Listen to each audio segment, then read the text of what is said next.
Welcome to Wiretap Truths. My name is Jesse Perez. I'm joined by Mr. Wiretap Truths, Leland, and Mr. Jack Simmons.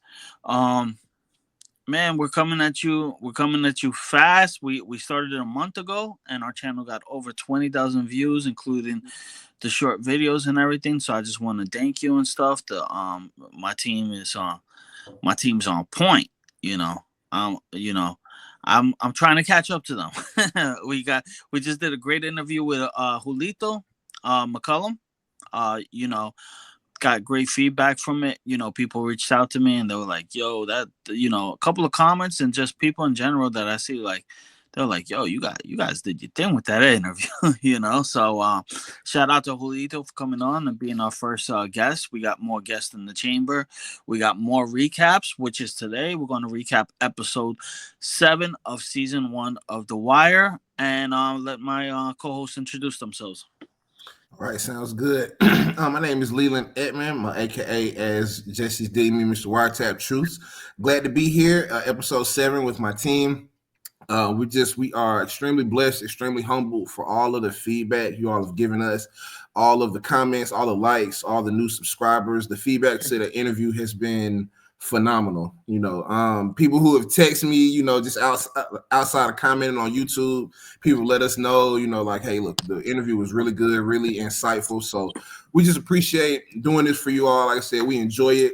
Again, every week it's more than us just coming on here for an hour and a half. There is constant communication throughout every day to get these episodes to you all. So we just appreciate all the feedback, anything you all can give us, what you want to see. We've talked about doing some short recaps of some stuff, talking about some character parallels, some specific character relationships. So we've got some content for you all that we're working on that we'll release to you all in the near future. So I'll let our moderator and our narrator introduce himself and bring us into episode 7. Take it What's away, up, Jack. everybody? How you doing, guys? Jack Simmons here. I'm wearing an old Alaska hat because I woke up with really bad bedhead, which happens in the summertime. I get a big Jufro going on in the summertime, so I'm doing all right. I'm really happy.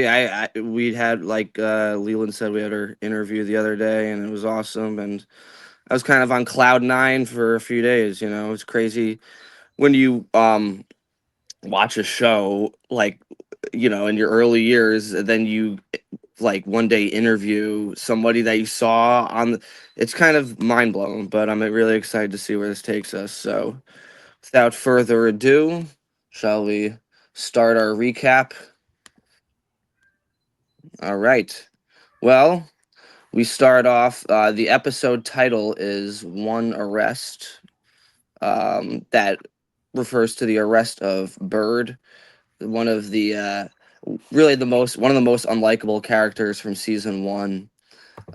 Just an absolute piece of shit all the way through. I love him. I think he's a great guy. He's so funny in just how awful he is. But we'll get to that later. The title, the quote of the episode is "A man must have a code," from Mr. Bunk Moreland. And that comes into play later. A great quote, kind of like a theme throughout this episode, is each institution has their own code, kind of like it goes throughout the series, but we'll get to that later. All right. Fun fact, I saw this episode was directed by Joe Chappelle, and I'm a big horror movie fan. Who he directed Halloween 6 Okay. and some other low budget horror films. It was weird when I saw. I was like, wait a second, I recognize that name, and then I IMDb. I was like, oh shit, is that guy? Um, so we start off with excuse me, kind of lost my. I was explaining I lost my voice yesterday, so I might sound a little bit odd, but they're in the dungeon. Freeman, Herc, Carver, McNulty, and Presbeluski, and they're listening in to Poot. No, it's not Poot. I don't think we know who it is. No, yeah, it's not. We listen to Poot later on in the episode. Sorry, it's just a random guy, and he's loud mouthing on the phone about He's saying that they're getting a re-up tomorrow from Stinkum, 4Gs, right? Um, they're getting a re-up 4G tomorrow, packs. 4G packs. Um, and they like so Freeman and Presbeluski are trying to decode what this guy is saying because they all speak in code and shorthand and slang, and but Presbeluski has a knack for that, and he says, "Was a um, sorry, low man is on the strep. He's I'm sorry, I'm like totally lost right now. Give me 1 second. You good? So Prez is like really smart on these things, right? Yes, Like, yes, this is Prez showing his book smarts here. He's yeah, like he figured out the code of the numbers. Now he's figuring out the language code. Uh, yes, so Prez we found the calling for Prez. He belongs on this team. He belongs inside, and he belongs breaking these codes. yeah. He has like this very unique knowledge about listening into details. He's kind of like, and you're right. He finally find his code. I was just trying to find the quote because I wrote it down here. Uh, low man is on the means the low rises, and on the strep means he's lacking new products. So they're trying to re up tomorrow. McNulty's really impressed by him. Herc is an idiot. He takes what he's saying literally. He thinks there's a guy named Low Man, but they don't Presbeluski and Freeman understand what they're saying, and it's kind of like what goes back to the previous episode of all the pieces matter, you know. And so this is just one piece of the puzzle. Everything that they're recording that's pertinent information builds like a house of cards into this case that they're doing. They all realize this is a huge case with like a lot of different facets involved. And like Jesse said, Presbeluski's calling is being the guy downstairs. He's not much of a muscle man, but he can listen into things. And honestly, he's one of the people that helps him crack the Barksdale case wide open. So that's the intro. Sorry about that for a second. I was just trying to find the quote, but I didn't have it. So now, after the cold open, we have to Rawls talking to Santangelo. And Santangelo, he's going through his files. Essentially, Santangelo has a really bad clearance rate, hasn't figured out many cases. Rawls is essentially blackmailing him. He's saying, you need to dig up dirt on McNulty, uh, or you need to solve missing cases. He's putting a lot of pressure. This is almost Rawls at his worst, at his meanest and coldest. He's standing over Santangelo in this scene. Like the distance between them is really great. The way the actors are framed, because Santangelo just looks so small and insecure here. He's basically just getting berated by his boss, and his boss, just the way that Rawls must be like a tall guy, because I always see him. He's like hovering over people, and he's hovering over Santangelo here, and just basically saying like, "Yeah, it's your fucking." He's like, I have a cop right now who's just running rampant and doing whatever he wants, Running and his own specialized detail. Like it's yeah, not running his own specialized detail. Then Santangelo's like, this isn't fair. It's not my job to like fuck another cop. He's like, what is fair? You know, he's saying I have my own guy running his own detail, and basically says, yeah, you need to do this or I'm going to fuck you. So a great little it basically sets up what happens later on in the episode. Now the next scene, right? McNulty, Perlman talking to Judge Phelan, trying to get an extension for their wiretaps. It always struck me as like Judge Phelan is being really ungrateful here, because he's getting exactly what he requested. In fact, more than that. McNulty Yep. really went above and beyond to find out exactly the assets that the Barksdale organization owns. Um, and about all this information about how much drugs they're running. And Phelan is kind of being a dick here. He's essentially big dicking McNulty because he's trying to impress Perlman. And you It's know what? I posed that question. What was the issue all of a sudden with the judge and McNulty? Like I you really said, think just because it was what Jack said. Because he's trying to Trying Just to, to impress Rhonda. yeah. So he's trying to you like shit on him to like, be like, "Ooh, yeah." Sorry, go it's ahead, that, Jesse.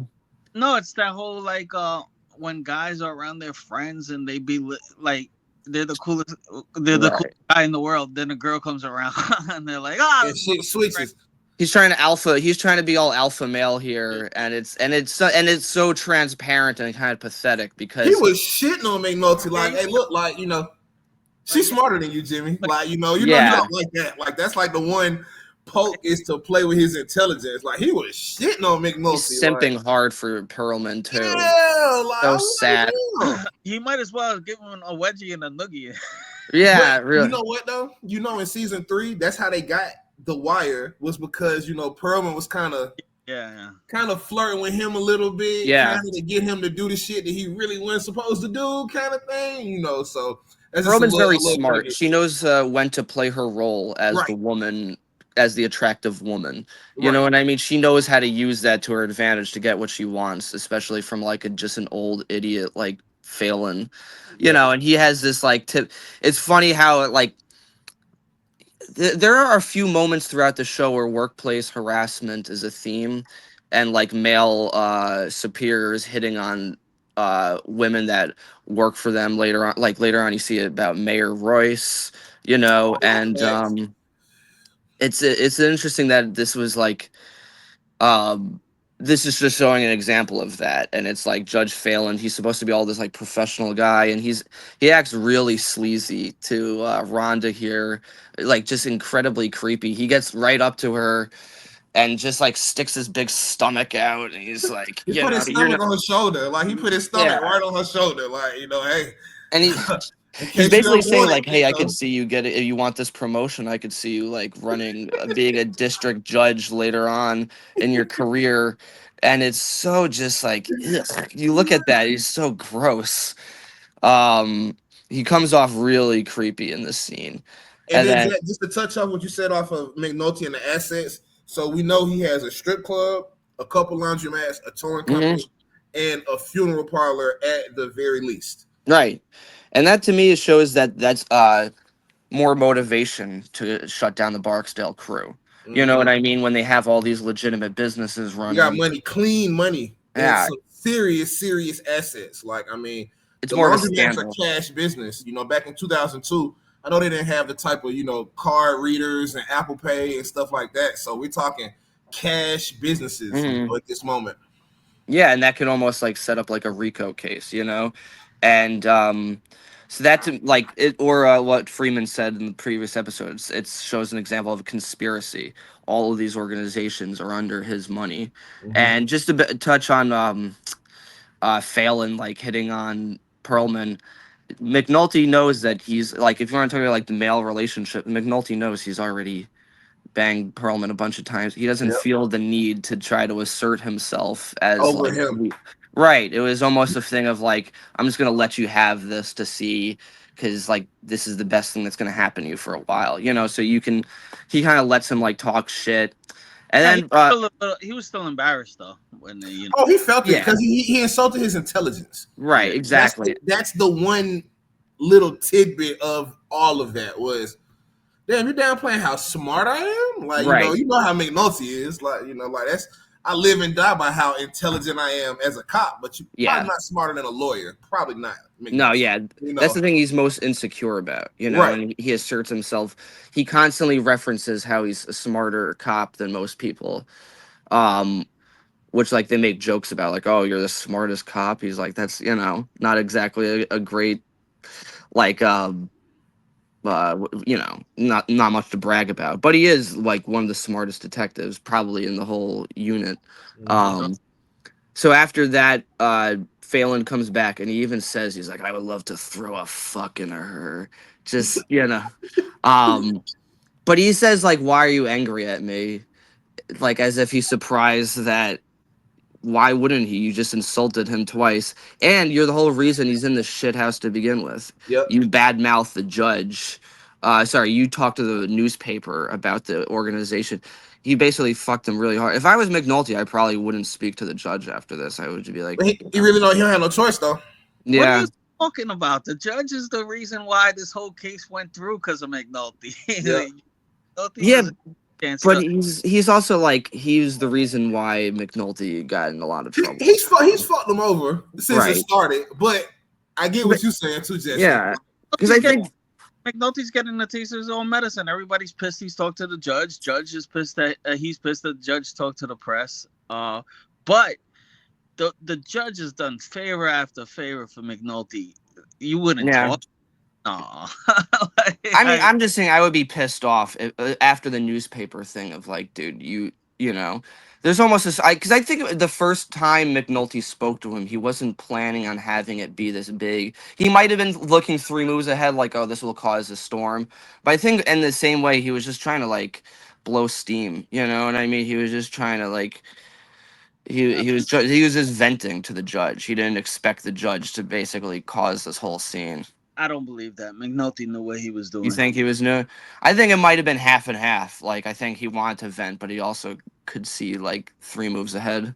McNulty's a manipulator, man. Yeah, no, he definitely is. He knows how to play the situation.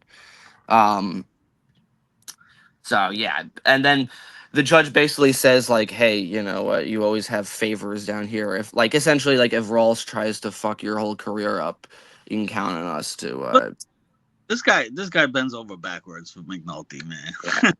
They have a bromance going on pretty hard. You know, and you're right. Like we talk about, like how do they know each other? It's funny that that's never explained, like their history. I guess, like The best story. yeah. I Well, always he wonder. He probably said they go judge. back at some point in time. He said him and the judge, me and the judge go way back. I don't remember if he explains the destination, but I remember he Mhm. was telling Ross in the first episode. He said something like, "Phelan and I, we go way back," or something like that. Yeah. Right, He probably but knew he was his lawyer. yeah, And exactly. No, it's understand. not. It's not like a criticism. You know, it's just left up to the imagination of what you know Uh, Where of they what. come from, the Right, origin of their exactly. relationship. So we going on. We have they're discussing what they're going to do. They essentially rob. They're playing. Speaking of moving 3 moves ahead, this is what Greg sets up because he's like, we know that Stinkum and this other guy are picking up a huge package, Mm-hmm. 4 Gs, right?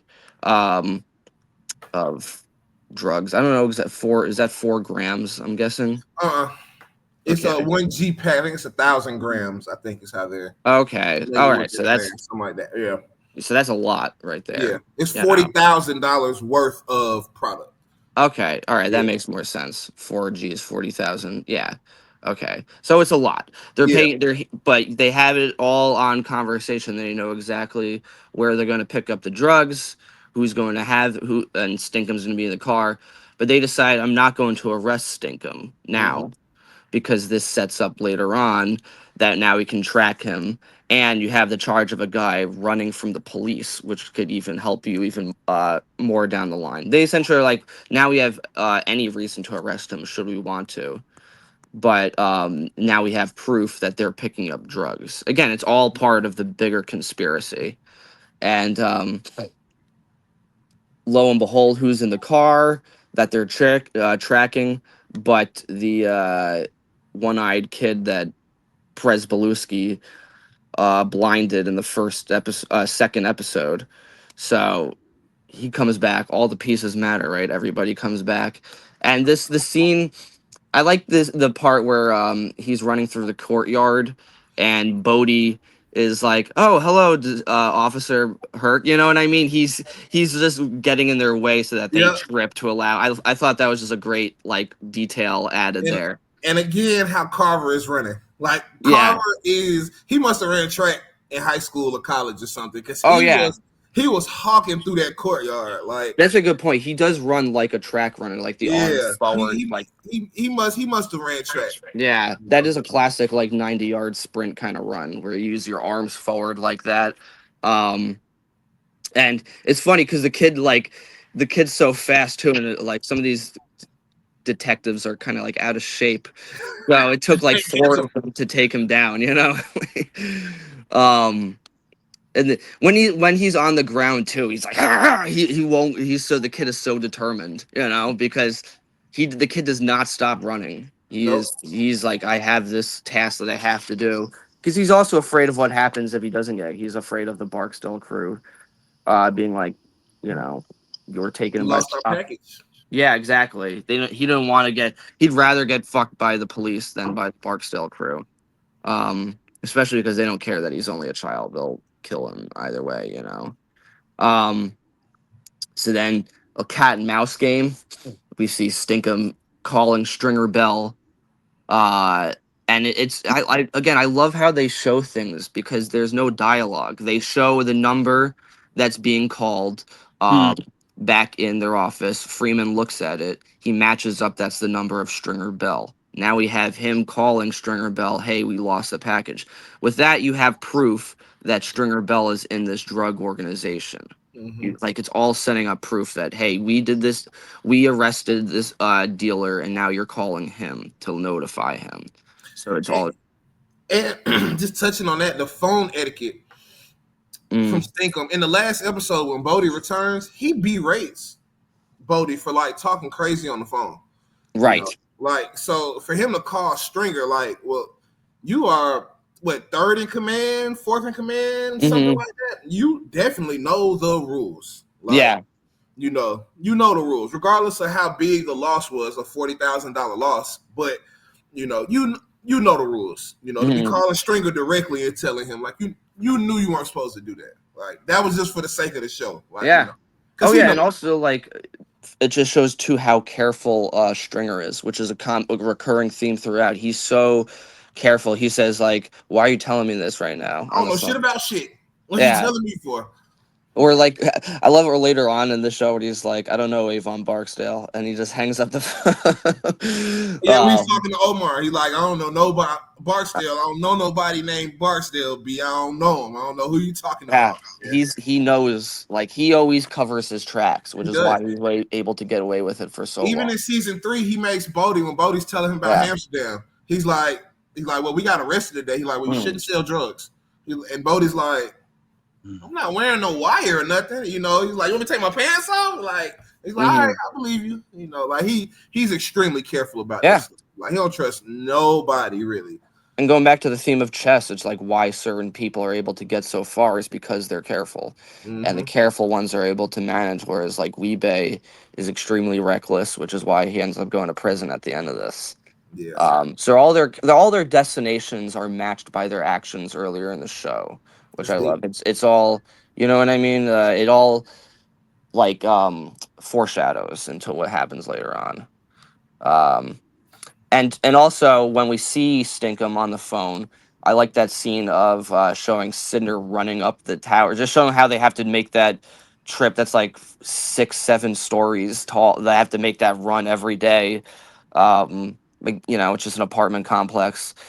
But yeah, like he just managed to get him on. And thank God it was Sidner, right? Because if it had been Herc, that would have been the guy responsible. Like he would have fucked it up. Like it shows why you need good police that are able to do that.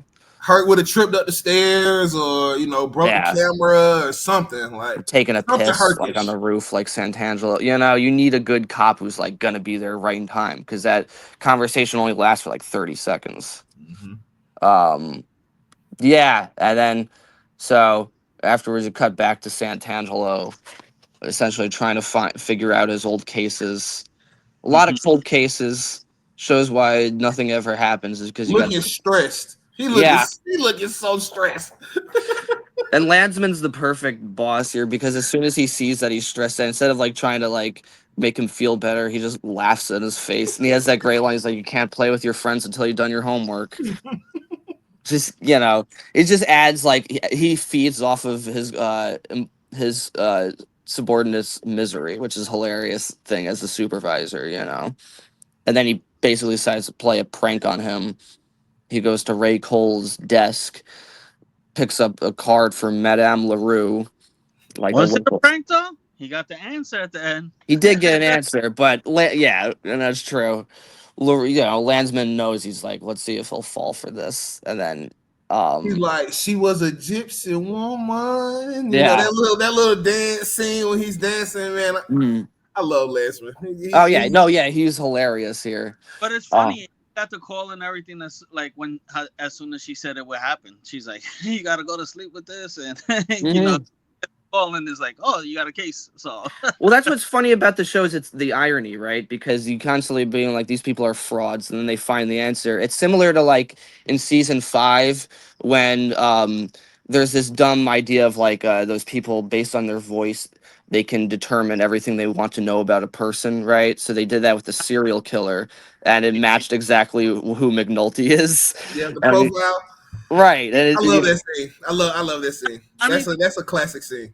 to me, it was that was like really fake though. I'm like, no, like, come on, you just It's too described me. spot on. But Come on. it's funny. I don't know. It's more just funny though, you know. And it's good it's good use of irony, like that they can just this person that you think is fake, who's like full of shit, ends up being completely dead on. You know what I mean? Yeah, I mean, it's hysterical. Like, yeah, in that sense, I guess just the realism just took me out of that though. Yeah.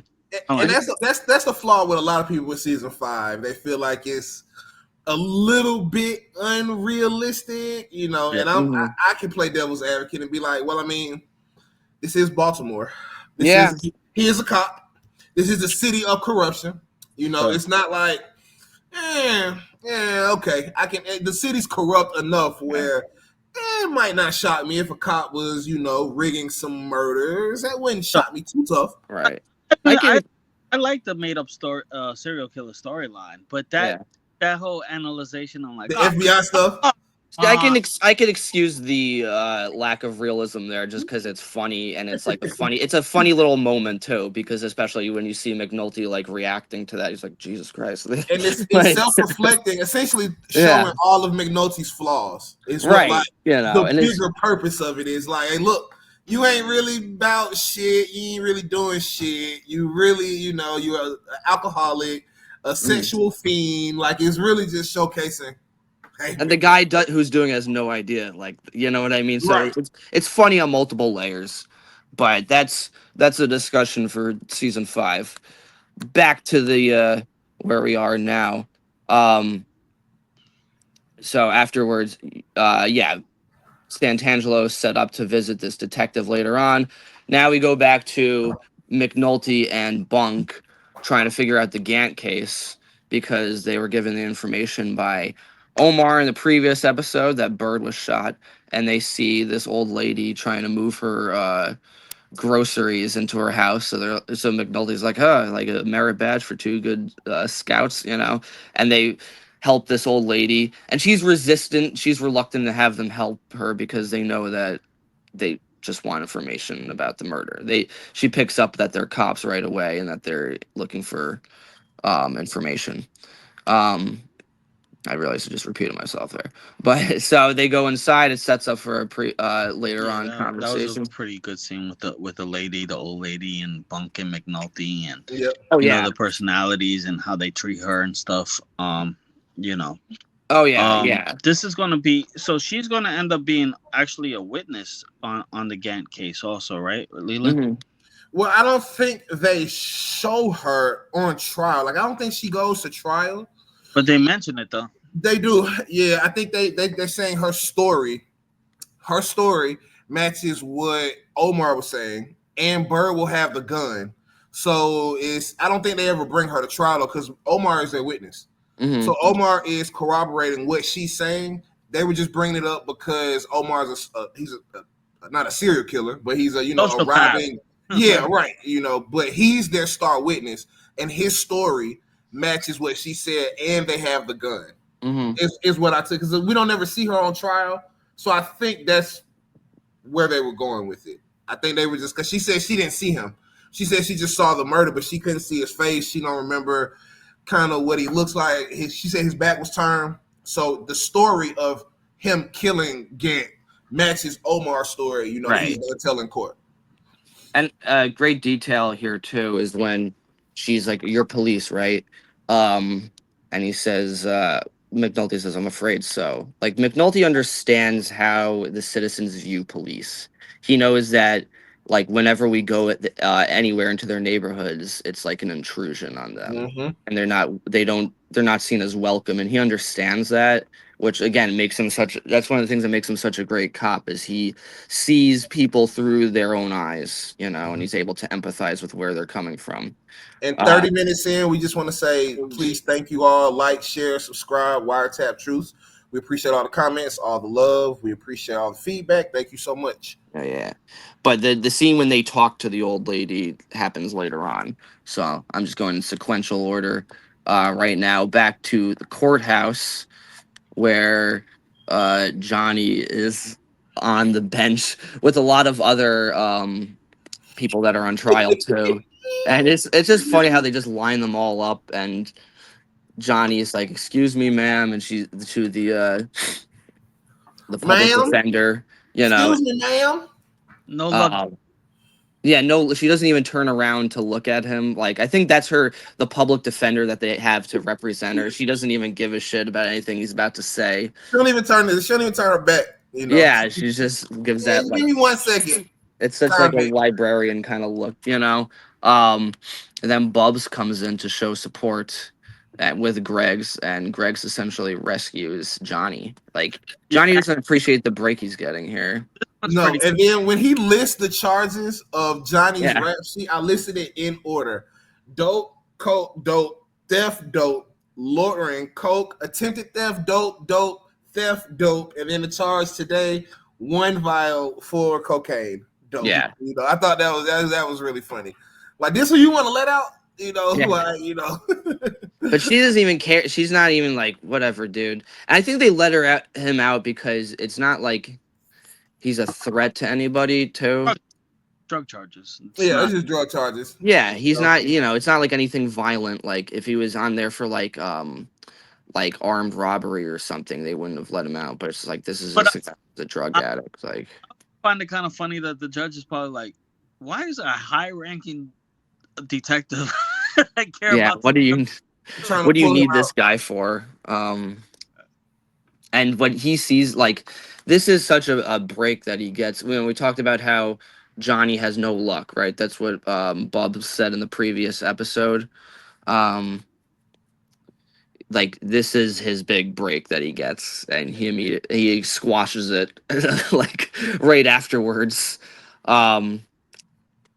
So back to the old lady.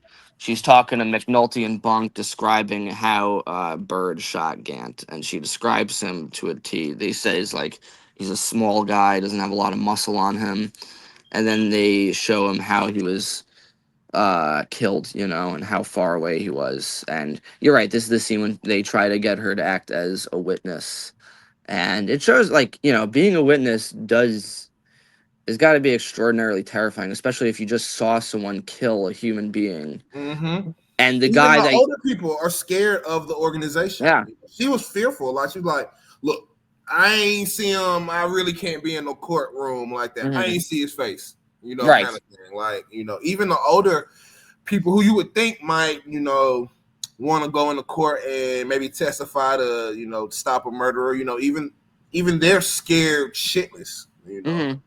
Oh yeah, and it's like that's how power is obtained through fear. That's what you call it. But back to the no luck Johnny. Yeah, I mean, do you have a list of like how many times that he ran out of luck?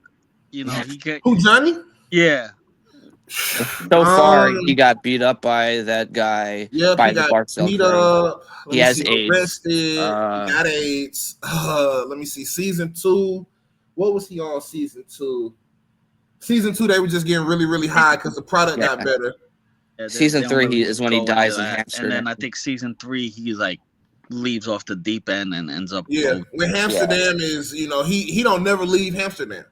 Yeah. Like, shit, this where I belong. His death was really tough because they didn't even really acknowledge it. Rawls was kind of like hide it, don't let the cops see it, like don't let the newspaper see it. Like, his death was disheartening a little bit to kind of throw him out and really not even not even worry about it because to them it's just the overdose. Right, You they know, don't care they need it. about like to them it's just like yeah, it's so the way that they treat them it's like they're not even people really worthy of respect. Um so yeah, but with this woman acting as a witness, it just shows like you said the Barksdale crew they get power through fear, right? Fear is the Yep. old if you keep the citizens afraid of telling on you, nobody's going to help the police, and that's how you stay in power long enough. It's through intimidation, and especially because the person that she witnessed was also person that she witnessed get killed was also a witness. So Yep. they're like, "Hey, do you want to now be the witness and Yeah. face a Damn, you're similar right. consequence to Gant?" Like, Oh shit, you're right. And that was the whole point of it was to send right, that message, like, hey, don't witness against us because you're not gonna make it. Like you're right. I don't think she touched on that, in terms of him being a former witness. right, But you're right. That was the message in terms of why they had to do him, right. was to show like, hey, look, don't do it. Don't go into court and witness against us. Like, whether we win or lose, You'll there lose will the be long run. consequences, which was, Yeah, so ruthless. it's like how Bodhi said, like people go witnessing things, they're gonna get got. Yeah. What you call it? That is a good point. And I guess they never find out that the old lady actually was going to be a witness, right? Yeah, because he didn't go into court. I don't think. I don't think that was something that took place off of camera. Like I probably need to rewatch to see if they established her as a Mhm. witness, but I don't think so. I think it was just Omar that was the witness Yeah, for the Gant case. I'm pretty sure because she I don't said think she. we see her again. Yeah, I'll rewatch it again and I'll let y'all know. So, The you know, I feel like. Do you think the Barksdale crew would have got rid of her? That would have showed some evilness. I That'd have mean, been a different. That'd have been a different level. That'd have been right up there with the yeah, Marlowe killing the killing security lady. But I mean, killing an Barcelona old killed. lady is a Yeah, special level of evil. they killed a security lady too, but she, I mean, I guess she wasn't as old as that lady. It's a Yeah, Right. different level of, I could see Stringer doing that. Like I could see Avon having more hesitancy than Stringer. that's a tough, what? That's a good question that maybe we can pose in the groups to the fans. Like, do you all think if the lady would have testified, would they have had her killed? Like, that's tough. You gonna kill your grandmother? You had your grandmother killed? Woo, That was that's a a tough one. right. That was a deleted scene. Actually, it was the Yeah, Barksdale crew beating that's the a shit tough out of one this right old there. lady. If we ever manage to get David Simon on, we'll Yeah, have to ask him that. Like, that'd be that's an alternate ending. Is them just yeah, fucking killing this old lady. Um, yeah, I don't know. I think Stringer would have been more likely to do that. Um, but they what realized like, hey, we have a lot of information now to put Bird away because, um, her description of Bird matches up with Omar's description, so they right. realize they have parallel stories now to go on. And Bunk even says like, you're going to use Omar as this witness, like use Omar, but I was like, fuck it, if he's willing to testify, this could actually really help us. And it's one of the things. No matter who you are in the eyes of in our legal system, you deserve to be heard, and people will, you have a legal right to be heard in that way, if you're willing to testify. Okay, so back to the office or the dungeon where they work. They're the it, dungeon? the dungeon. Carver is like not interrogating. He's just trying to find out the kid's basic information. Um, and then Presbeluski comes in and realizes that this was the kid that he blinded. And Presbeluski is kind of horrified here. It shows like, as he should be, but he can't even look him in the eye. He immediately goes to Daniel's office and like sits with his back turned to the window. Um Tells Daniel's like it's him, and he looks out and he realizes, oh shit, this is and I think Presbeluski like real this is like almost a turning point for him because he realizes the consequences of his actions. When he was trying to be all tough and everything, he now looks at like a 14-year-old kid with an eye patch, and it's very sad too. Very sad scene, um, because you see this kid too. He has like no faith in these police to help him out whatsoever. Um, Daniels comes out and tells Carver to buy him like a Reese's Pieces and a Reese's cup and iced tea. And the kid who, by the way, the kid who plays this him is really great because he has such anger and hatred of these people, and you really just see it in his face when he's talking to Daniels. Um, and he has a great line here. The kid, like, he mentions that things are fucked up, and the kid's like, "Whose fault is that?" And Daniel says, "It's his, it's ours." But then he says, "It's mine." Like, he's a real kind of like respectable in that situation. You know what I mean? He understands like he has to take everything that happens under him reflects on his leadership. So if a cop goes out and blinds him, even though Daniels wasn't there to witness it, it's still his responsibility because he's the boss. Yep. Um, and he tries talking to this kid and is like, "Why don't we? Why don't you tell us about the Barksdale crew? We can help you escape." You know, and the kid's like, "Fuck you." He's like, "You think you could punk me over a Reese's cup?" He's fuck out of here. And I You got a know? case. I'm about to get paid for me. Like I'm about to get paid for you blinding me. What? Why do Yeah, I care about what you're talking about? Like I don't even. You don't have any leverage here. I got right, one less exactly. eye. I'm about to sue y'all. Like I'm only 15, 16, Hmm. whatever. Like it ain't even me And snitching does nothing to help me in my favor right now when I'm already up. I've already got the right. leverage. And he realizes, and he knows that the only reason Daniels is offering this is because, like, is because the kid has the upper hand in the situation. Yep. You know, he's like, he even says like, "Oh fuck the lawyers," but it's like, really, because this lawyer is actually helping him out right now, pretty big, right? And like, what are you gonna do? You know, nothing essentially. You can't help him at all. But it's really sad too, and I think this is like a theme of showing how people have distrust of these organizations, because that kid's gonna grow up his whole life and he's gonna hate these people, Mm-hmm. for a valid reason, you know. Took my So eyesight. I mean, yeah, and you know that's how distrust in the communities is built, right? Through like mismanagement. Now I go back to Madame Larue, and it's a funny scene because she asks him, like, "Are you Irish?" He's like, "My name is Santangelo." What are you talking about? And he talks about Saint Angelo, who I'm not like a religious person, so you might be able to help me. Is that a real saint, Saint Angelo? Yeah, yeah. Okay, all right. I didn't know that. I didn't know if that was a real or she was like bullshitting too. She then talks about like Saint Anthony can help me find something, and has like an old figurine of Saint Anthony.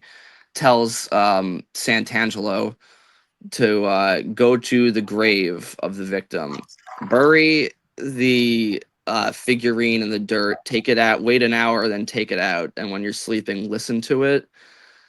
And he's like, "Okay," like he just he just immediately takes what she's saying as true. um Have you guys ever been to one of those psychic I things? haven't, no. Okay. I did have a tarot card reading though in New Orleans once, how'd it go? and it was surprisingly accurate, you know, Oh because shit. I was like, you know, I was like, "Oh shit, okay." And Well, just they're pretty expert weird. code readers, you know. So Right. I know, but yeah, but you know, you can go in with all the skepticism, and then they'll tell you some extremely accurate information, and it's kind of like scary at times. yeah, Um, yeah. I like the little details of like her office, though. It's just her house, you know. Her kid, she has like her kids' toys all over the place. Um, but like if you're desperate and you have no information, I guess like I can empathize with Santangelo being like, might as well take a shot in the dark here. Like, Sure. what else do you have to offer? Um, Now we're McNulty and Bunk. They're in the bar, and you know they're pretty drunk, or not drunk, but like half in the bag. You know, they're Getting there. Yeah, slurring their words. yeah. Um, they see like this kind of uh semi-attractive woman over there, and Bunk gets all like horny, and he says one of my favorite lines throughout the episode. He says, "A lack of pussy can change even a good man's demeanor." And that's Mhm. what's beautiful about the writing, is even when they're being crass, it's so written well. You know what I mean? Like, they don't just say like, "Oh, she's got a nice ass." He says, "A lack of Yeah, pussy yeah, can yeah. change even a good man's demeanor." Like, it's like Shakespearean, but they're just talking about like Yeah, getting laid, and it's yeah, great. yeah. Um, So they're kind of just venting. You know, this is what they do after their long shift. Is like, you know, it's how they decompress and they take a few beers back. And McNulty kind of says like, you know, he's annoyed that he says one of the things I was confused about, and you'll be able to help me out here with this, Jesse. He said, you know, he makes a joke. He's like, when you fucked me, you were really gentle. But what is Yeah. he referring to exactly? Because we No, haven't really seen Bunk.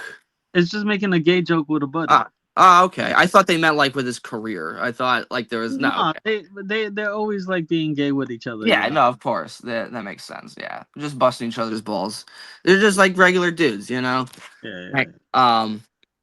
Yeah, and that's why like also is a lot of the scenes like that. There's no real. They're just like guys hanging out, you know, and they talk just like regular people.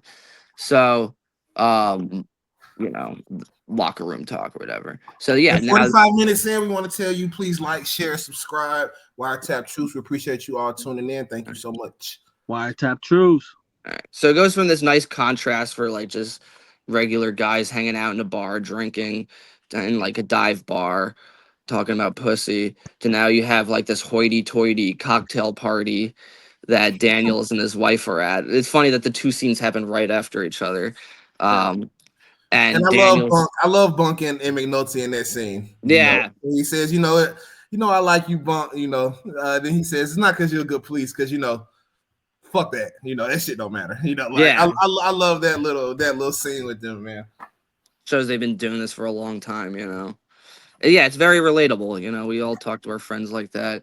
Um, but now, so yeah, it goes immediately from that to like this very pretentious fundraiser cocktail party at this person, and Daniels is there with his wife, and Daniels still feels out of place because even though they're upper middle class, like Daniels would probably much rather be hanging out with McNulty and Bunk in a bar Well, I don't than know about that. I don't think He probably McNulty. wouldn't. He probably didn't want to be there, Yeah. but he yeah. probably went. I don't know if he want to be with McNulty kind of Yeah. thing, but and also Burrell said $500 a plate fundraiser. So you talk about uppity, you Mhm. know, pretentious. Yeah, that's exactly where they were at for sure. Yeah. And Daniel sees Burrell there, and his face kind of lights up. He's like, he knows that there's camaraderie. Daniel Burrell's kind of taken Daniels under his wing, and they have that Mhm. level of trust with him because he's constantly telling us like anything you need, like I'm the guy to tell you. And this is the first time we're introduced to Clay Davis, although he doesn't have like any big speaking lines in this episode. We just hear his laugh, and Burrell says like, "Who is that?" And Daniels is a no, and then he's like, "It's Clay Davis." And just the way he says his name, it's a great way to introduce a character because you immediately know there's something wrong with this guy. You know what I mean? He's like he has this like big, overly enthusiastic laugh, and but he's still friends with him. You know, it's a he's obviously a more important character later on, but rewatching this, I almost forgot how early on he's introduced. Mhm. I associate him more with the later seasons, but no, he's Yeah, right there from the get go. because his role is heightened in some of the other seasons. Like he's in season 2 for I think Hmm.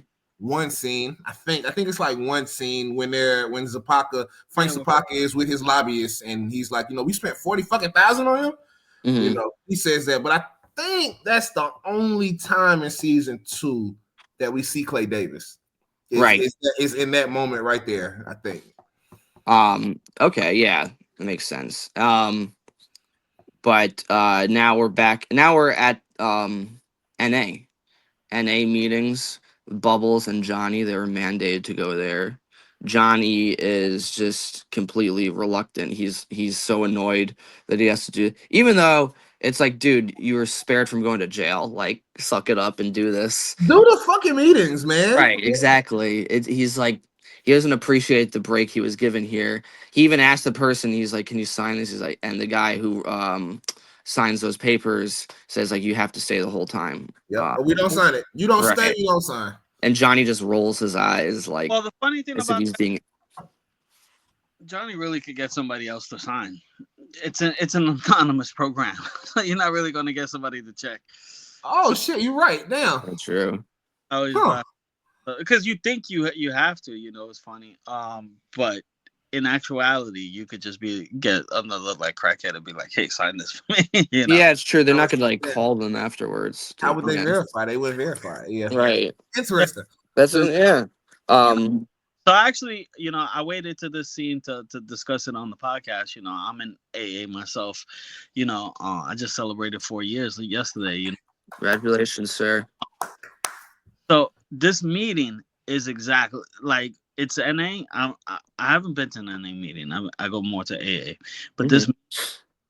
the qualification is the most realistic. Like it's so like I don't maybe other states though, but so a lot of times when it's depicted in Hollywood, they'll have like them sitting in a circle, mhm. and like it's usually a qualification, which is a guy in front of the room, and then it's like he shares his story and he shares these sayings too. This is like this guy Whalen. He does like his qualifications 100% something like they've been to rooms before.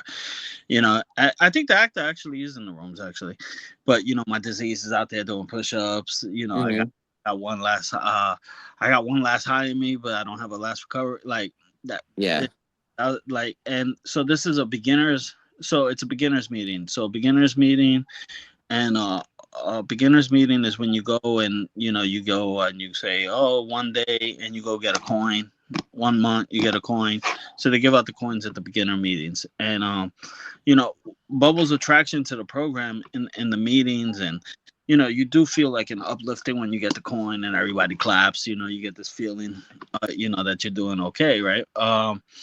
So Bubbles' feeling is really very realistic here, and Johnny's feeling is also very realistic. Like, I just don't want to be here. Like, this shit is so boring.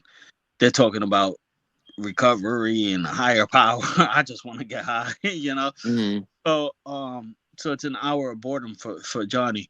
So if you have an attraction to the meetings, I think you're more likely to get on base like Bubbles does, and eventually does and stays on base. And so there's a beginners meeting, but yeah, there's like open meetings too. Open meetings means anybody could go. So I encourage people to go and check it out, what it is, and see what it's about. And when Waylon sees Bubbles again, like it's like he's trying to save his nephew. You see that all the time. Like somebody's a family member is like, hey, my nephew is drinking too much. Can you help him? Like they think you're in the room, so you have all the answers. It's like it's work like Mhm. but you could try. You could be like, "Hey, come to a meeting with me," but you don't have you can't just like wait for your hand over their head and it's like, yeah, he's one of me now, Mhm. But it's just stuff I found funny, and I wanted to like do a rant about it because they did Yeah. a great job. No, it's not a rant at all, man. I actually wanted to ask you about how comfortable you were with talking about it because I know you are also recovering, and like I gotta say, that's an amazing thing, man. You should be proud of yourself. It takes an incredible four amount of years. resilience. That's Um, that's impressive, bro. That's I know we haven't really talked about it too much outside of the pod, but that's impressive, bro. Yeah, thanks, mm, bro. Yeah, and I wanted to wait for I wanted to wait on the pod for like the viewers to like not that I'm ashamed of it, but I wanted to wait to this scene to say it. I was Talk like, about it. Yeah, no, that's impressive. I mean, I haven't been in recovery. I haven't been a drinker. I never been a drinker. Like, it's I had an incident like some summers ago in 2010 where I was a camp counselor, and all the counselors, we went out one night of the 4th of July and got trashed off of tequila. And the next day we had to be around the kids, and I couldn't think straight. And I just remember thinking, okay, I'm not supposed to be drinking there, and have never been a drinker since then. So like since 2010, wow. I don't think I've been drunk one time since That's 2010. actually what bothers me about McNulty, that he never saw an AA room, because like he's hit bottoms enough for an AA room. Yep, I guess that's the only thing. Like the only thing they really show here is NA, and they make it seem like you have to be like Bubbles to be in the room, which is not the yep, case. that's not true. But they do a great meeting. I never been to an NA meeting, but it's any 12-step program is usually run. This is Same. like more or less the same way.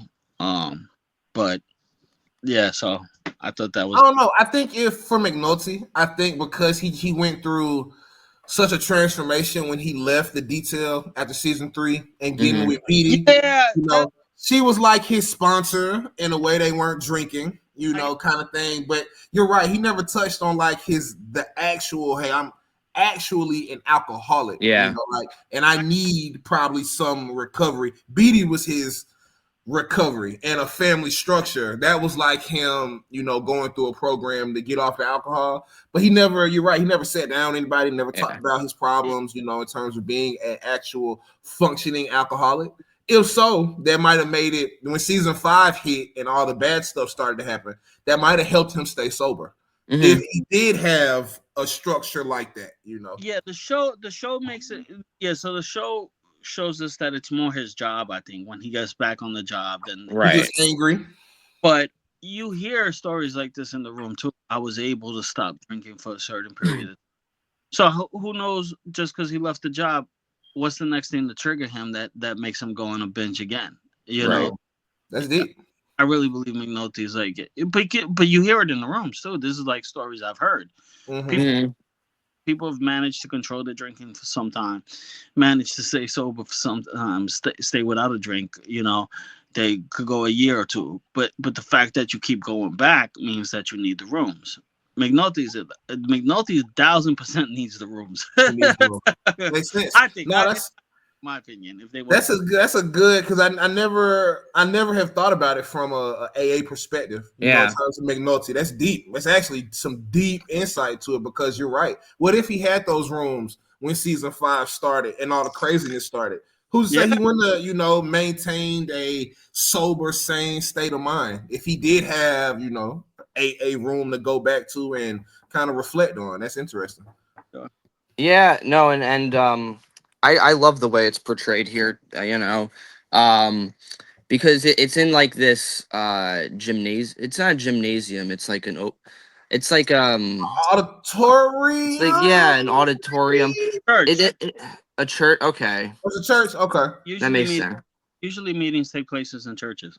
Okay. Yeah, and this place is pretty run down too, but you could just tell there's so much like love and affection there. That's kind of one thing that moves Bubble as a character, and it's very moving too, especially Yeah. seeing like how they respond to it. And um We see he stands up too, Bubble, even yeah, though. Bubbles, it's infectious, right? And he stand when they ask him like who here is a day sober, Bubbles stands up and Johnny starts laughing, but Bubbles is taking it seriously because Mhm.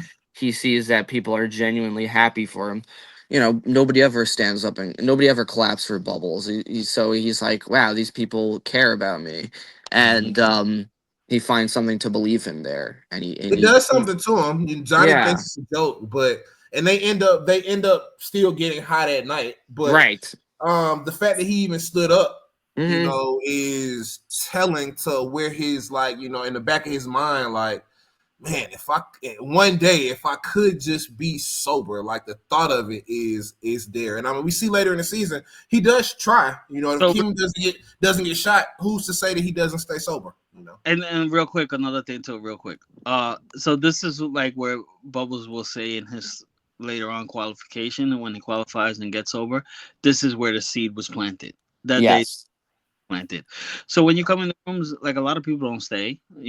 Very few are come in the rooms and stay for good once they come in, but they have a seed planted in, and you see somebody come back and then get it and stuff. So Jesse, what do you mean stay for good? You mean like keep coming back?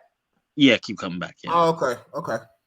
I mean stay in the rooms. Yeah, Damn Um, good stuff. Wow, yeah, good insight there. That's wonderful insight right there. Wow.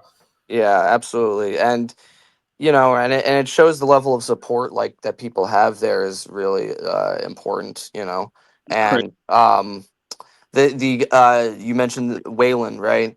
Hmm. Waylon is played by musician Steve Earle, who's a country singer, Hmm. and just an amazing performance. He's not an actor at all. I think you knew David Simon, and just the way he talks, you're right, it doesn't even feel like a character, it just feels like somebody kind of letting out. He has this like he's comfortable with himself where he's been, like Hmm. he's made all these mistakes, but he understands that like regret is pointless if you don't actually change your behavior. You realize Yep. there's nothing you can do about the past, but it's about staying sober and correcting for your past mistakes, you know.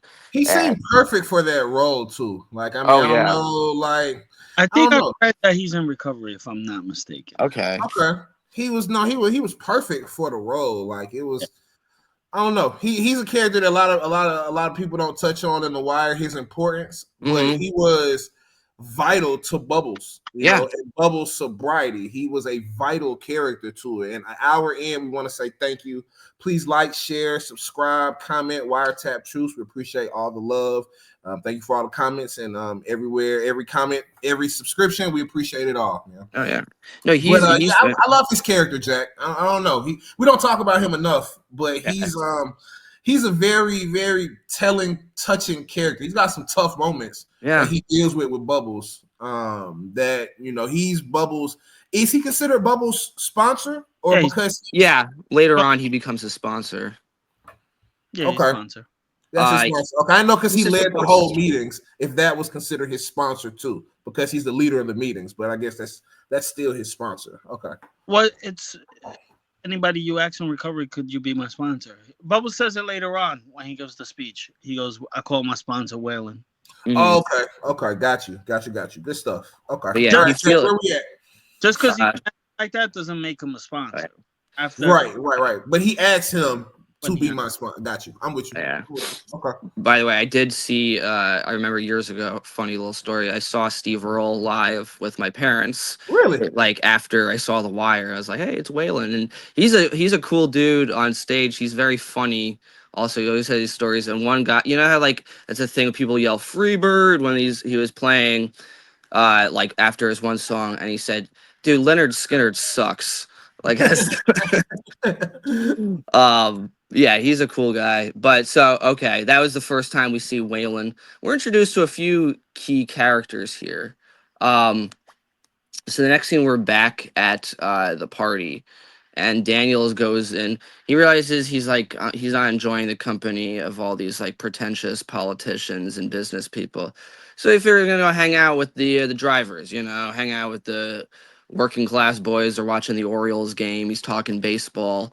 So one of them sees, and this guy Damian Price, he's played by Donnell Rawlings. For any Chappelle Show fans, you'll appreciate that. Hilarity in a person. He is Oh yeah, hilarity in one person. Is I he's what love he is. Donnell. hysterical. You ever see him on the Breakfast Club interviews? He's so We, Yeah, he's we'll very talk about funny. that off camera. We'll talk Yeah. about that off camera because those moments on the Breakfast Club are some of them are like 6 years old and they still pop up on my Yeah, timeline, like with memes. Like he's hilarious. he He's was hilarious. hilarious. A great cat, and this was like before he was a big comedian too. This Yep. 2000, he was like a working actor, and he's Mhm. perfect for this role. When was Chappelle Show's first season? Was it? 2003. I know. No, I think the big season with Rick James was 2003 or Let me look it up. 2004. I want to say. I will. maybe So maybe they coincide with each other. yeah, I'm trying. I'm 2003 trying to to. I'm trying to do the timeline. I'm oh trying to yeah, line up the timeline. I think The Wire. I think he might have shot The Wire first. oh yeah, no, because this came out. The Sure. first season of Chappelle Show was January 2003. Yep. This Okay, came you're out right there. 2002. Yep. You're right there. Okay. Good stuff. But yeah, just a perfect character too, because he's so pathetic and sleazy, and is great for Donnell Rawlings of all people to play him is great. Just And randomly talking about my crimes, to a yeah, it's police crazy because to a That's police the part I lieutenant. don't. Even if you don't know he's a lieutenant, right? Why mhm, going to tell another worker like this? I don't know. I don't think valet people, or I'm saying jobs where we don't make that much. I don't think we just meet another valet person and be like, yo, I would have stole that car. Let me tell you, mhm. like it's But I think it's more of like he he's just trying to like hype himself up, almost like a bragging thing. What are you gonna say, Lou? I was gonna say, and I had to rewatch the scene. Is Daniels looking at the other drivers in that room? I didn't read the whole room when I took down my notes from that scene. Are any of the other drivers black? A couple of them. There's a one like white dude who mentioned Bernie Williams, and then there's, I think, yeah. Yeah, I think there's like one other Because I know black what guy, then one. I'm, No, there's two it white guys. You're right. is. And Donnell Rawlings. Is it one of those? Oh, it's good to see another brother here. Okay, I that's get. where I'm trying to go with it. Okay, I was trying to yeah, read the room and be like, but even then, I wouldn't be like, hey, look, I just be, I get these houses and I steal their yeah. shit, bro. Like, like Hey, you see this house? I'm black, gonna white, rob or it. Yeah. whatever. Like, you don't know. You don't know who you're talking Oh to, yeah. bro. What are you doing? Well, Daniels is slick because he assumes that Daniels is a driver, and he asks like, "Who are you driving?" He says Marlon Naples. He's like, and then yeah, I think it could be that too because yeah, the other drivers are just white guys, and it's true. He immediately, unprompted, like Daniels doesn't ask about anything. He just says like, I could steal a lot of shit here, and all in a good day's work, and and it's great because he's like, my name's Damien. Most people refer to me as Day Day. Then Daniel's like Cedric Daniels, but most people refer to me as Lieutenant. And He's like, then like that look on his face is like, oh shit, I just got completely fucked over here. Um, tripping. and it's like he could say like, oh, I was tricked, but it's like you just offered up all this information unprompted to this guy. I think That it's is not. I think it's realistic because some people are just stupid. You know what I mean? Like that's the no, thing. I don't think it's like for, bad writing when a character's just dumb if they just happen to be a dumb guy. Like for some people sure. are like that. Because I Uh, mean, I've had my fair share. I've been. I don't think we talked about it too much, but like I'm recovering from an ankle surgery in December where I broke my mm, ankle in like 13 places. So like I haven't been driving, so I've been doing a lot of Ubering. So I've met a lot of people in these Ubers. Some of these Uber drivers, some of the stuff, like I've heard some crazy stories from some of these drivers, unprompted. One driver told me, hey, look, I'm not gonna say the P word on my pod. I don't want YouTube to ban us, but like I do corn. That's how they code it. I do yeah. corn as my side business. I'm like, well, why do I need to know that that's what you do? Like, I well, why wonder do if I it's because they're so bored that they're just you know what I mean. why do I need to know that as the Uber driver that's what you do outside of Uber? But Right. some people just they feel like they need to tell you what they've got going on. So I don't know. I don't talk it up as bad writing, or Yeah, kind of me neither. unrealistic. I I think don't it's think just I think it's just a dumb guy, and they're bored because they don't have anything to do, and so he's like, "Yo, I'm gonna steal this." He's at a party. He figures here's a guy watching the game. He's like, what does he give a shit if I tell him like what I'm gonna do? He's looking to talk to somebody, and that's what I took it as. But yeah, he misread who to talk to pretty exactly. badly here, and it plants the seeds later on. Every scene matters because it'll come into play late in the next couple of episodes. Yep. And Jimmy and Bunk are still drinking, Mm-hmm. and so that's great acting too because they're not like hammered, but they're on their way. They're Yeah, they get pretty. there. They've been drinking for a while, and but even so, they make sense of what they're talking. Bunk is basically saying, "Put this Crescent murder, this Gant murder away, then you'll be back to the regular rotation." And you could tell that McNulty's not even that thrilled about it because he doesn't his regular rotation, like they're just doing bullshit work. He actually Mhm. likes what he's doing with the Barksdale case, and he wants to do similar kinds of cases after that. So they keep saying like, "Hey, we're gonna help you out because we're gonna bring you back in the fold," but in reality, he probably doesn't want to be back there. Yeah. Um, Now it's interesting. D'Angelo goes to see Avon and Stringer and Weebay and Stinkum at Orlando's. And quick note, this is like the first time I think we see Orlando's in the daytime. There's an interesting little small detail there how it's not like during a night when everything is going on. It's during the Mm-hmm. daytime. The place isn't even open. All the chairs are on the tables. Um, so it's easier to like conduct business at that time, I bet. Yeah. um and they immediately start like berating D'Angelo by being like, there's somebody snitching because like this is the third major thing we've had in a row. We've had Omar steal from us. We've had the police have a huge raid on us, and now they just lost 4Gs on a package. And D'Angelo made a good point. He's like, I don't know, maybe he just ran a stop sign. Yep. And so he's like, This is why I said with D'Angelo's inconsistency because here he stands up for himself, right? He doesn't Mm-hmm. like go like like a head down, and he's like, yo, my crew's tight. Yeah. I don't know what the Yeah, but fuck. he's talking to Stinkum though, and I think he doesn't view them as the same. He almost, I think he views them as like we're at the same level. So like, don't talk to me that way. You know? Cause he doesn't really bark at Stringer or Avon ever Right.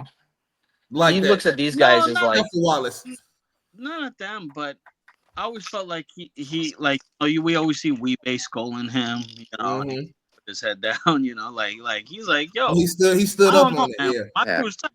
Yeah, he stood up on. And like he said, I already checked to see who's skimming money or taking money, and he didn't tell them who was really doing it, but he's like, ain't nobody doing none of that. So I did what you asked me. It has nothing to do with us, as to why you lost the shit. It ain't got nothing to do with us. Mhm. So There was a little flex in DX Yeah. on him. But yeah, no, so for he's sure. starting to get closer to his crew also, Yeah, and he wants to stick up for them, especially because like especially Wallace, and like it plants the seeds of him finding his loyalty more with his with crew Wallace. than with the Barksdale people. Yeah. That I think it's showing like his arc a little bit, or it's showing like a little bit of like tenacity where he's not just like And you know what? Just speaking about Wallace too, just referencing our interview with Naaman, Julito. That's a very telling point that he brought up about how all the kids from season 4 showed symbols of Wallace. Mhm. Like I thought that was a really, really good insight to the kids. Like they all kind of birthed from the thought of who Wallace could have been, kind of thing, and kind of what Yeah, not that even was cool. could have been, what he turned into, like where he was going. Like it was Yeah, he. That he was a said all great. four of them had a little Wallace in them. Yeah, that was cool. Yeah, that was such a good pull that I've never Oh thought yeah. about, but it was spot on because he Yeah. had family like Mike. He did turn to drugs a little bit like Dookie.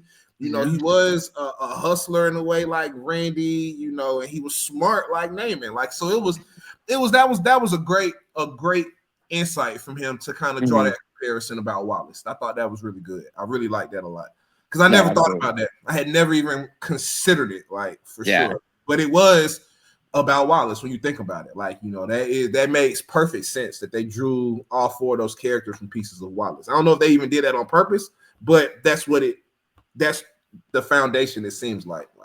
No, absolutely. And in this scene too, he Avon is no longer like playing around with D'Angelo. He's basically saying like you need to figure out what's happening and They're stop. pissed. No, they're pissed at He's this pissed point. off. Yeah, they're Yeah, he's pissed like off. this is one thing after another with you.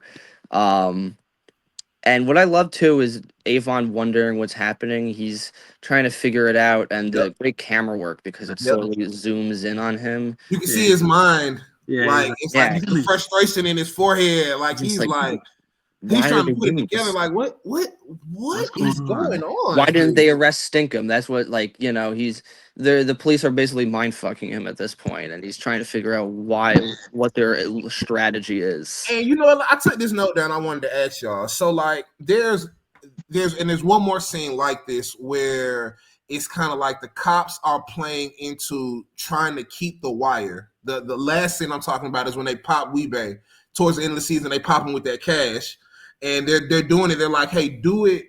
Arrest him further away from this point so that we don't blow the wire. Kind of thing. Like, I guess when they pulled over Stinkum and the boy, when the boy let out, I guess that's right at the courtyard, right? Like Mm. he popped out right there. So I guess they're doing a good job at when they arrest these people to not trigger to have them thinking like, okay, yeah, they are on the wire. Even though Stringer ends up pulling the phones out, it's like when they do these pops and they arrest them, they do it every time where it's like, I guess the Barksdale crew doesn't think, oh shit, are we wired anywhere? Like Yeah, it's not clicking in their head, kind of like, are we until the end when they move from the strip club, and they right, take all right. that It's stuff it's out. it's the cops do a good job and when they choose to Yeah, do it further away from this point so that we don't yeah. compromise the wire. Like, Well, I that was love their whole strategy with not arresting Stinkum because yeah. it's almost like you don't want to get too close, you'll scare it away or whatever. So it's like they have to give just enough attention to make them question, but not you can't overplay your hand because Yep. then they'll just completely switch up on them. And they understand like being careful. that's like shows Greg's as a good cop, whereas like Herc and Carver and a lot of the other police units don't think of stuff like that. They think they got to be loud and forceful Mm-hmm. and like bang on people's doors, but when you do that, they're going to know you're after them. In order to be successful, you have to be sneaky about it Yeah. and like underhanded. And I took down this note too just earlier, and I didn't mention it, but Herc and Carver are always out the loop. Like it's like Oh they're yeah, always having stuff. It has to get explained to them, even by Kima. It's like, well, right. Kima is y'all are the same level of cop. Y'all are in the same unit under Daniels. Like, how does she know so much more than y'all know? Like, y'all are the same type of cop. And that happens later on in this episode too, when they're staking out arresting Bird, and they he asks him like, what building are we looking in, and like McNulty answers it very like, he's like, the trap house next to the bar, like, and Like, you Daniels should just know. right, exactly, and Daniels rolls his eyes. So it's great showing their relationship to them. They all think of like these fucking idiots that we're stuck working with, that we have to Yeah. keep explaining things over and over again. And then it's funny too because they're always asking like, why don't they respect us? It's like, because you don't do anything that demonstrates that you deserve any respect. Y'all Like, don't know shit. right. So it's, and you're making everyone else's jobs more difficult. It's all about their ego, though. It's all about, like, I want to be treated with respect without doing anything to earn that respect. It's a funny way to show a character's flaws. Um, but yeah, now we have Bubbles and Johnny, and they're getting high, and they have to find clean piss. That's one thing they forgot about. They're like, oh, yeah. And then he says, like, Johnny says, Bubbles, we don't know anyone with clean piss. Mm-hmm. And And they never yeah, touch on that either. Like, I mean, it's not necessary to see, Johnny getting clean piss anywhere. But but where the fuck does he get clean piss from? Like, how does he stay out of jail and submit clean pee? Like yeah, I know they have in season 3 they have the pee pod guy, mm, that they that Cuddy gets his clean pee from. So I assume maybe there's those all over Baltimore. yeah, But yeah. The guy with the piss in the jacket. That yeah. I he got it sells right it here out in my the jack. coat. I got pee in my coat right here for you. I If you love need that it. character. He's just walking around with piss in his coat all day. Like, that's So now, what's it called? Quick little scene here. Santangelo tells McNulty like, I'm going out for the day. McNulty just under I'm very sick of this asshole. shit. I am Yeah, sick of this shit. sick of this guy just disappearing. And then they listen on the phones to Poot complaints, basically telling some, again, he's always talking to some girl. He's always running his mouth, never careful, and he's on the Pillow phone. Talk King. Yeah, he's explaining, that the kid was arrested, and he describes Herc and Carver to them, and he calls Herc like the ugly ass narco. Um, and they're like, "Yeah, we're on the radio." It's like they Batman find and ways to Robin. have, they find ways to have fun even during this job. Um, so now also they have to explain to Daniels like, hey, we're going to arrest Bird because once we get Bird, we can follow the Gant murder, and that'll help us take down the Barksdale organization. Meanwhile, they're doing all this important detective work, and we parallel that by seeing Santangelo actually doing what the Madame LaRue suggested and burying the figurine at the gravesite, and he's literally just waiting in his car for an hour. At this point, Looking he's hopeless. crazy. Looking crazy. What are you Yeah, doing? he's just hopeless at this point. That's like his best bets of what to do. Um, but yeah, you compare. It's funny because that scene happens. He's waiting in a car. Then it shows McNulty and Greg's waiting with Omar discussing that they're going to arrest Bird and you're going to use him as a witness. And like, they even asked Omar, he's like, "Are you too afraid of like what people will do if they find out?" He's like, "If they have any issue, I'll put my shotgun right in their face." I love the way he just says that, just so matter of factly. He's fearless. Yeah, He's completely fearless. Like, even after testifying in open court. So what?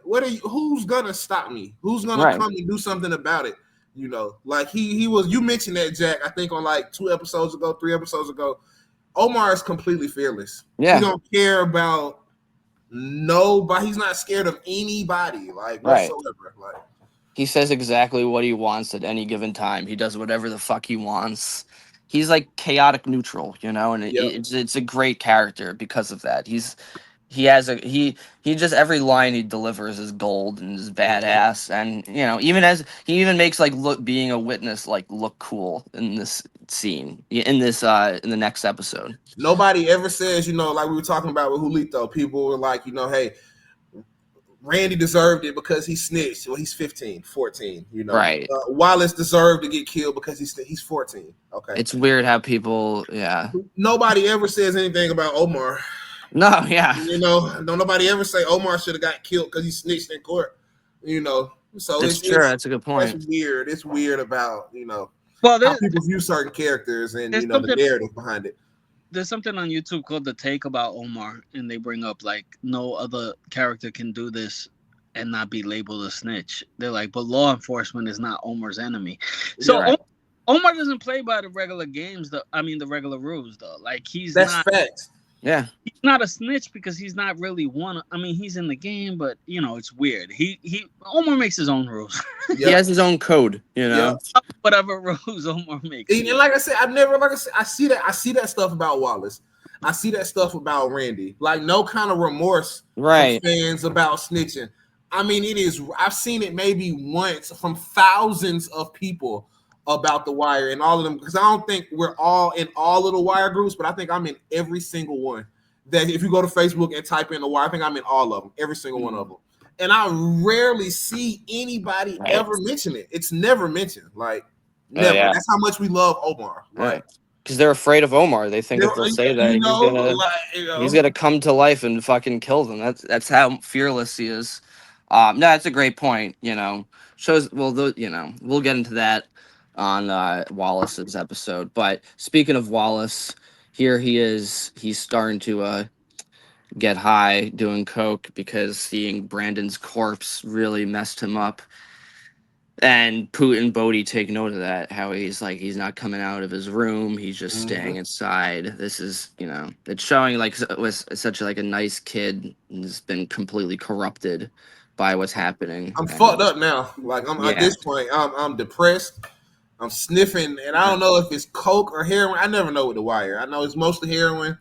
I think sometimes they mention cocaine. I don't know. I never know exactly what's what, but he's snorting something. right. You know. And what's great is The Wire really touches on like one thing that doesn't appreciate enough is it touches on mental health in a way that like few shows were really doing that. It always showed like this gang violence and everything, but this one really showed like the psychological tolls it takes on people, and for people like Wallace that don't have the means to address that or receive like proper medication or therapy, it shows how unfair the system is. Can fuck people's heads up, and they have no sort of outlet or anything that can really help them. So the only thing they can do is just do a bunch of drugs and hope the pain goes away. Yeah, because he Yeah. has nobody. I mean, we talked Yeah. about this too in our interview. Wallace doesn't have anybody really but D'Angelo. Like, Yeah. and that's what makes D'Angelo's character so well revered is his relationship with Wallace. Wallace he don't have nobody. We get to see his mom at the end, and we know she ain't shit. She's ready to fight him over $10. Granted, he stole it, but she was ready to fuck him up over them little $10. Like, so he don't have anybody to talk to, relate to, teach him, talk life into him. You don't have any of that except for D'Angelo, really. And barely has that, really. Like, he's not with him every single day, so. Yeah, and D'Angelo is his mentor, but he's not able to get like he's not able to see like a professional person that can help deal with those real issues. And that's kind of like his showing the change in him, his kind of downfall, if you will. But D'Angelo is also being talked to by Orlando, probably the second dumbest character in this episode after Damien. He really is like, he's has this great job as the front man, but he's like, I'm not getting paid enough, so why don't you take? I have another connection for dope, and he acts like all proud of that, like I have this connection. Oh, really? You found a connection for drugs in Baltimore? Like what? Like every third person will be able to help you with that. Um, and he tells D'Angelo, like, why don't you sell this on the side? Instead of waiting on the re-up from Avon and Stringer, now you can Mhm. make more money through me. Um, and it's also like this guy, he comes down to the projects. This is probably the first time he's ever been to that area. Yep. Um, because he looks out of place, you know. It's always funny when those two worlds mix. Like when Avon comes down there, it's like, wow, like, you Look a know, little different. You look a little out of place, my boy. right. And it's just like they're not, and, and D'Angelo looks in place at this point, and Yep. so it's like He's sitting on the D'Angelo. couch, by himself, Also, that is another thing I wanted to mention. There's a line here that's just so funny that they're at Poot and Bodhi are talking, and they just say, "The couch looks good right over there, right?" Yep. And I was like, wow, that's amazing. That's so because that's just like it's like having a conversation about nothing, but it's Yep. so real. You know what I mean? And I wonder, like, I bet that was just improvised by those two act. Like he probably wrote like just like make small talk, and that's just what they came up with because it feels like just something that they came up with out of nowhere. You know, Yeah. very just the very small details. But now, last few scenes we get to Bird's arrest, and it does a great job of introducing this scene because it's very atmospheric. It's at night, you hear people riding along with like their bikes and people yelling, and we find out that Bird's a dope, like he's also does dope, but This is where Bubbles places the hat on him, Yep. Yep. and yes, we have Bird just and Freeman like played like a drunk perfectly here, right? Like, Mhm. I'm glad you said that too, Jesse. Just to touch on this, have you all ever seen The Corner? yeah, yeah, yeah. yeah. I You watched it. have. I've never seen it. Oh, you gotta watch it, man. I know. I've heard such great things about it, but I've never taken time to watch it. Wasn't Freeman in The Corner? Wasn't Freeman and Corner. Daniels both in The Corner? I think you know what. Honestly, I don't remember because it's been so long It's ago. been so long. I'm sure. Yeah. On IMDb and find Oh out. wow, so it's also But made by David Simon and Ed I Burns. you Yeah. might be Yeah. right. I knew that. It might have been, but yeah. And usually like Ed Simon. I mean, he likes to use the same Ed Simon's freaking David Simon. David Simon. They I want. get. You right though. They one person. They kind I of like. yeah, They're the good team. pick. Oh, combine them both. Usually they use the same actors on the corner. So I was thinking of when if the guys are cool with it, after we're done with these recaps, do like a corner rewatch and dive into like a David Simon world. But we'll get back to you guys on that.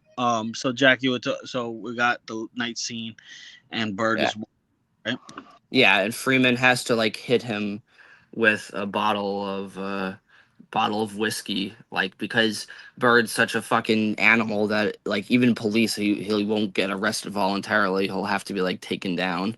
Um, and yeah, it takes like five of them to get him down. I think like three of them would, it just shows the police they always have to have like 10 people come over here. But they didn't know what Bird was gonna do. Also, he could have been like, Hmm. violently fucked him up. So, it's great too, just showing how that happened. Them like working together shows McNulty and Daniels they work well together, even though they don't really like each other. They know what to do. They're both good policemen. So when you see them working together, it's like, oh, okay, that makes sense. And then they parallel that with the night, like at the same time, I'm imagining in the projects, uh, Avon and Stringer come up to D'Angelo. He's talking to Poot and Bodie, and he's basically saying like, there's a person that's snitching, stealing from the stash. So he's like, we're going to move the stash, and we're going to get rid of all the payphones, because somebody's listening in. The cops are probably listening in right now, and so they just yank it out like that. Um, and for those of you under 25, a Hey, the payphone is a thing that we used to have. um, But I love that seeing them just yanking it out because then it just shows like they can't talk anymore, right? On Freeman's computer, it says wire disconnected. It says like Mhm. fuck. Now they got to figure it out. It's a constant cat and mouse like chasing a game. They're learning. Okay, we got to be more careful. So now they have to change their strategy. Yep. Yeah. And then just a short, just some of the stuff that Jesse talked about, some of the short form, little mini kind of parallels we're talking about doing, like one of them being D'Angelo and Stringer's hate for each other, doing like a little, maybe like a 30-minute just breakdown of that. When he snatches the phone out and Stringer walks away, he just walks away from D'Angelo. Like it's like a, like it's just like a, so all right, cold. whatever. Like, it's that little moment where it's like, all right, why you gotta look at him like that, Stringer? Like, what? Yeah, no respect whatsoever. Yeah, he doesn't like him. An hour and a half in, we want to say thank you once again. Episode 7. Thank you. Please like, share, subscribe, comment. Wiretap Truth. We appreciate all the love, all the feedback. Thank you all so much. So now we have like the pivotal scene, right? Bird is getting interrogated and just giving the cops nothing. He says he basically just Landsman comes in with a photo and says we have to take a photo of you so that the jury knows that we didn't beat you up more so after we interrogated you. And then he just calls him a fat ass. He says, "Fuck you, fat man." And then Frejo Star had a little fun with this interrogation scene here. Oh yeah. They enjoyed it afterwards. Greggs comes in there and says like you have to give it like we have the ballistics match on the gun, and if you don't give us information, she says you're gonna eat the whole damn pie. And Burrell was talking crazy to them folks. Okay, like said a lot of crazy to them, homophobic slurs to Greggs. And like Daniels basically says to McNulty, he's like, "You got to go in there." It's funny. He's like, "Why is she in trouble?" He's like, "No, she's gonna fucking kill him if, like you don't stop." It's funny you mentioned Steve Earle and his music too, because Bird played by Frejo Star is another music legend in another genre. Okay. Yeah. Wow. And also a great performance here too. There's so much hatred emanating from him. He's just such a fucking vile character. He's like that in person. He's part of the famous rap group Onyx. Yeah. And, he's like that in person too. He's small, and he's like, so it's funny how two music legends are on this. Yeah. No, yeah, he's great at David Stein's great at casting like outside the box people you wouldn't think, and placing them in these pivotal roles, right? Like what he did with Method Man later on. Yep. Bunk and Omar are talking, and this is a great scene because it cuts through all the barriers between cops and criminals and shows that, hey, back in the day, they actually went to high school together. Like, who are the odds of that? And he recognized him. He's like, wait, so and Bunk played lacrosse, and then it's so funny because shout out to Omar Memorial. I just found my Omar cap. That's when I moved from Queens to Long Island. I was 12, and they said, and the guy that we were, renting the house from is like, yeah, a lot of people play lacrosse here, and me and my brother like, what the fuck is lacrosse? Right. I don't. Leland, did you know? Do you have lacrosse in Georgia? Lacrosse? Yeah. Long Island lacrosse is huge. In Long Island, but if you go into the city, well, growing up for me, I guess it's gotten a little bigger now. But if you were from Queens, Brooklyn, or the Bronx, you don't know lacrosse. Play basketball, play baseball. You don't know football. Yeah, like we didn't have it at my high school, but there are schools in Georgia that have lacrosse. For sure. Yeah. What's showing like how Bunk is also, it works well for his character too, because he doesn't feel like he fits in with everyone else. He's like, I want to play lacrosse. They said like you were the first black guy I saw to ever play lacrosse. I think it's just a great little detail. Like instead of just the typical, he was playing, football or whatever. It's like he felt a little bit different from everyone. Yeah, it also shows like his bonding with the white boys, right? Because after the white boys, right. It shows he's separate. He didn't consider himself, and probably he might have gotten a lot of shit from other people for playing lacrosse. So it kind of plant the scenes of like, no, I can do something different with my career, my life. Also leads into like a very emotional scene, a great scene with a Bunk speech to Omar. Yes, absolutely. Like, you knew me from high school, but and he's like, sorry. So this scene like just Bunk remembers now. You ready for that? And it shows like there's a mutual respect for one another because Bunk is the one who delivers that, says like, why are you doing this right now? Why are you giving up information? And he says like, it just bothers me killing a working man. And Bunk says a man must have a code, and it Mhm. shows like there is like that level of respect.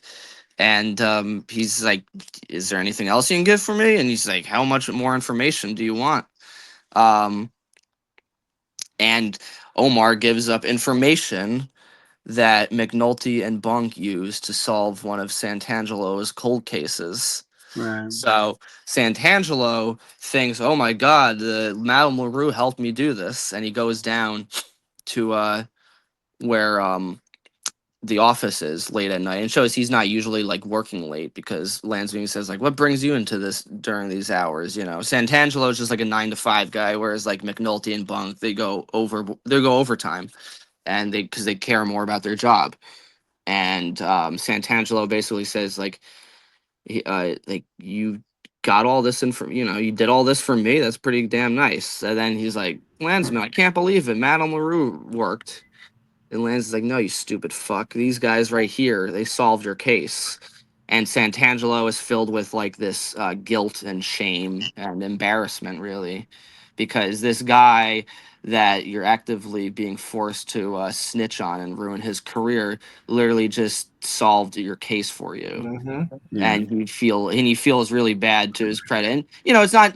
I'm not blaming Santangelo because he's like forced by roles. He doesn't want to do this at Right. all, and he Well, he he wasn't going to do it. That's why he worked the case too, though, right? I mean, he right Yeah. feels an extra guilt, exactly. but once Ross mentioned like, oh, he still drink and drive and stuff? Santangelo's like, I'm not. I'm not touching that. I'm not. Right. I'm And Yeah. not. No. two, He is respectable in that he's not going to do that. and two, before Santangelo got there, you see Daniels walking there and rip the picture up to let us know, like, yeah, we about to mess Bird up. Yeah. And I I just love. took these notes too. This is what he said. He said to McNulty, "Eat my shit first, you downtown white whore." Okay, that's one. Mm. And then he said to Greg's, "Take this ugly ass cunt eater with you too." Okay, he probably deserves some stomps and some Yo. Yeah. hits. He's a big It was piece. Yeah. warranted. You know, He's the one of the worst character. Like he is so unlikable. Even that like when he's just staring at McNulty, that look in his face, like you just fucking hate him. His very like punchable face. yeah, he He's needed a it. bad dude, and He needed it. yeah, it's one of those like satisfying things of them just coming in there, and it's been building up for a while, and you don't even see them. You just hear it No, from the next and room. you hear him say he calls Landsman, "You fat fuck." You hear him Yeah, it's say like, that too. Like, oh, and you just hear it go down there. And it's funny too because that happens at the same time Bunk and Omar are having that conversation. So it just yeah, shows the multiple layers, like everything's happening at once there. And like they're having this like actual nice meeting between them. Meanwhile, like Bird is just getting the shit kicked out of him by Daniels and Landsman and Greggs. yeah. He had it coming. That was one of the most satisfying Yeah, it scenes. was. It was. I rewatched that a lot when I watched that Oh episode. I yeah. like that scene. It's like, yeah, it's one of the times when you just really are like rooting for the cops there. So yeah, so Santangelo basically tells McNulty like we gotta talk, and he's like we said, he's respectable in that he's not going to screw over McNulty even if Rawls is like forcing his hand. And then the last scene, Jimmy is at Perlman's house. Like once again, she thinks, oh, okay, he's here, he's drunk, he's ready to fuck, but you could tell this is something different. He's sober, and he just wants somebody who's willing to comfort him there. And it's like, even though she's mainly like a fuck buddy, there is more of like a relationship that they have, which he just wants somebody to vent, and he's really worried because he realizes they're trying to come for my badge, and that's he loves his job, it's his favorite thing in Mhm. the world, and it's the first time we see him feel really vulnerable and scared, Yep. and it just ends on that note. And I was like, that's a brilliant way to end it because very dark and just makes you feel. I also wanted to mention, like, we never talked about it, but the everyone always talks about the theme song. I also love the last the beat that it goes off on. You know what I mean? Yep. It sets the tone very well, especially in The those like next bleak episode. endings. Yeah.